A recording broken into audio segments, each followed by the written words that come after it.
get down on the ground. To me. Down on the ground. Why are you guys grabbing? Dude, you guys just need to Why are you guys off. grabbing? Hey, orcs. Not pulling. Okay? Ocean, get on the ground before you get tasered. Why are you guys Get on the Fucking ground right now. Ocean. Guys, please. Why Get on the ground before I taser you. Ocean. Right now. Why are you tasering? It was crazy. Like, I was so shocked. Like, I came out here to play hockey and I got arrested for playing hockey. That shocking footage has been seen tens of millions of times around the world. Even TMZ, the celebrity tabloid website out of Hollywood, focused on it. It's so incredible. It's an incredible Canadian story. A young man, Ocean Wiesblatt is his name, threatened with a tasering for not getting off an ice rink in Calgary. And by the way, I should point out that ice rink was officially open by the city of Calgary. There was a sign saying it was open. It had been zambonied by the city. Completely out of control cops. And our own Keean Bexte was on the scene with the story. Keean joins us now via Skype from Calgary. There were so many things about this story that make it newsworthy. Keean, lockdown, Canadian hockey, nice young kid, Ocean Wiesblatt. The tasering was shocking. You did a wonderful report, and we're going to show a clip from it in a minute.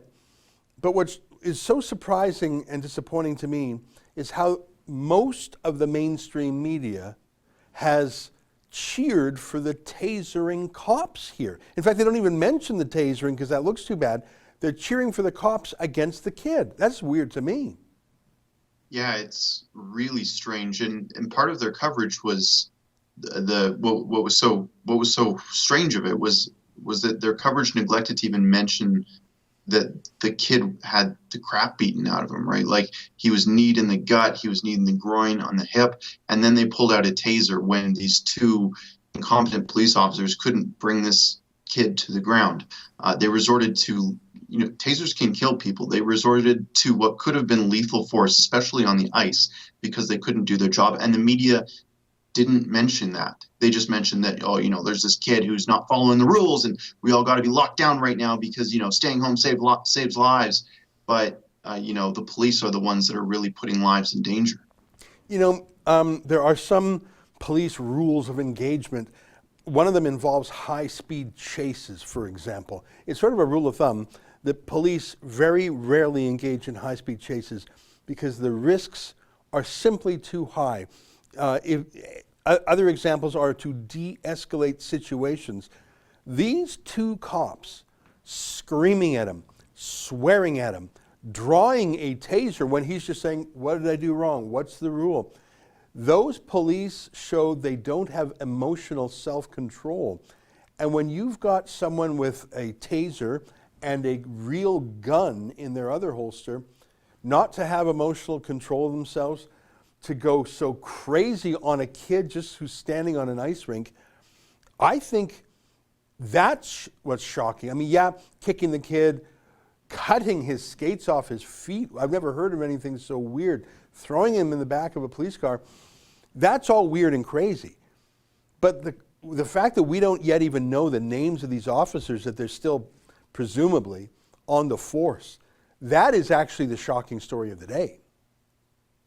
Yeah, and that's why we put together a petition at helpocean.ca to condemn these officers, to condemn the police force that enabled this, and to condemn Nenshi and demand a personal apology be sent from Nenshi, because Nenshi is the one that controls the Calgary Police Service. Lots of people want to say that it is the provincial government, but that's not really true. The line of, the chief of police reports to Nenshi, and Nenshi has asked the chief of police to enforce these COVID restrictions more than they already have been. In fact, that very day is when they started doubling down on this.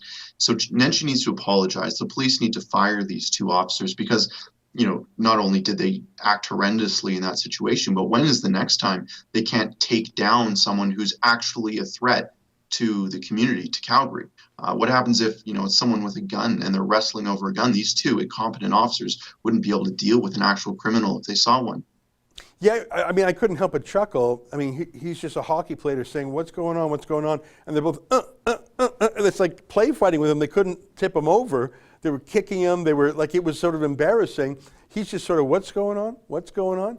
And I mean, those cops, they have no moral authority. They command no respect. They have no charisma. They have no way to effect an order other than to shoot. That is a dangerous ticking time bomb. I want to show you another clip. This is also from the Calgary police. This is at a anti-lockdown rally. I've never seen anything like this. The police grab people from the crowd, pull them over, pound them, and then release them. It's some weird catch and release.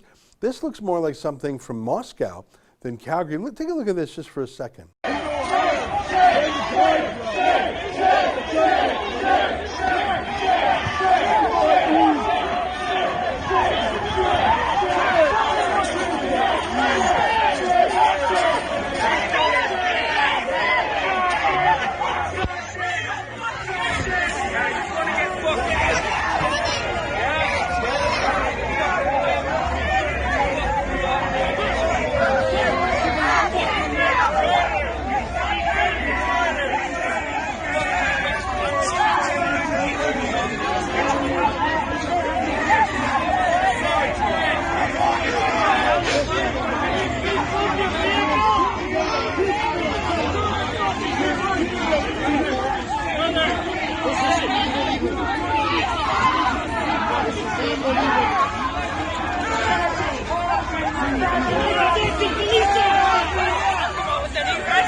What were they doing, crushing that guy's skull, like just crushing his head against the pavement? I don't even know what the policing tactic is there. Just physically beat people up as a personal deterrent? Like, this is so shocking to me.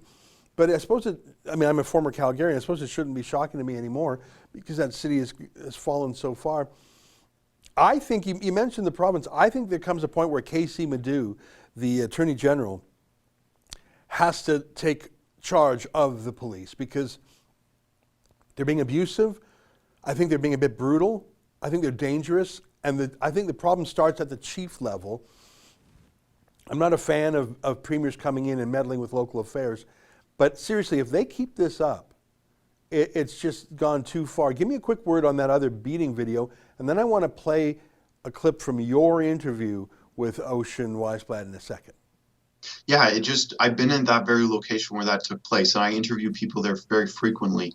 And I expected something like that would happen, when I went to Hong Kong last November, when the riot police were absolutely terrorizing their own citizens. I never expected that within a year that would be happening in the streets of my hometown. A police officer doesn't have the right to come and rough someone up.